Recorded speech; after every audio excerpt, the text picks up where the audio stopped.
Hello అండి, welcome to మైంటూస్ మన్పై kitchen. ఇవాళ మన healthy recipe dry fruits laddu చేసుకుందాము. ఇక్కడ నేను గింజలు తీసినట్టు ఖర్జూర పండు తీసుకున్నాను. అలాగే క్యాష్యూ నట్, బాదాము, వాల్నట్, పిస్తా, అంజీరా, గసగసాలు తీసుకున్నాను. మనము ఖర్జూర పండ్లని ఇలా మిక్సీకి వేసి పేస్ట్ లాగా చేసి పెట్టుకోవాలి. చూడండి, ఇలా అంతా మెత్తగా గ్రైండ్ చేసి పెట్టుకోవాలి. ఇప్పుడు ఇక్కడ మనం స్టవ్ ఆన్ చేసుకొని ప్యాన్ పెట్టుకున్న తర్వాత అందులో ఒక స్పూను నెయ్యి వేసుకోవాలి. ఆ తర్వాత ఇప్పుడు మనం అన్ని డ్రై ఫ్రూట్స్ వేసుకోవాలి.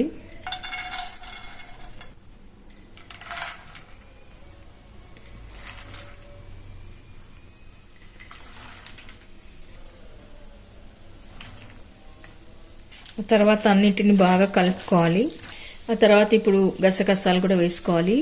మీరు కావాలంటే ఎండు కొబ్బరి కూడా వేసుకోవచ్చు. ఆ తర్వాత మనం పేస్ట్ చేసి పెట్టుకున్న ఖర్జూరాన్ని కూడా వేసుకొని బాగా కలుపుకోవాలి. ఒక బౌల్లోకి తీసి కలిపి పెట్టుకున్న తర్వాత మనం ఇప్పుడు చిన్న చిన్న లడ్లలాగా చేసి పెట్టుకుందాము.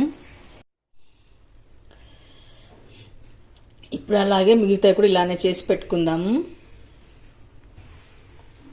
ఓకే అండి, చూసారుగా ఇవాళ healthy recipe dry fruits laddu. ఇది అన్ని వయసుల వారికి తినొచ్చు, చిన్నపిల్లల నుంచి పెద్దవాళ్ళ వరకు అందరూ ఎవరైనా సరే తినొచ్చు. చాలా టేస్ట్గా చాలా బాగుంటుంది. బయట స్వీట్ షాప్లో కొనే కంటే మనం ఇలాగా ఇంట్లోనే ఈజీగా చేసుకొని హ్యాపీగా తినొచ్చు.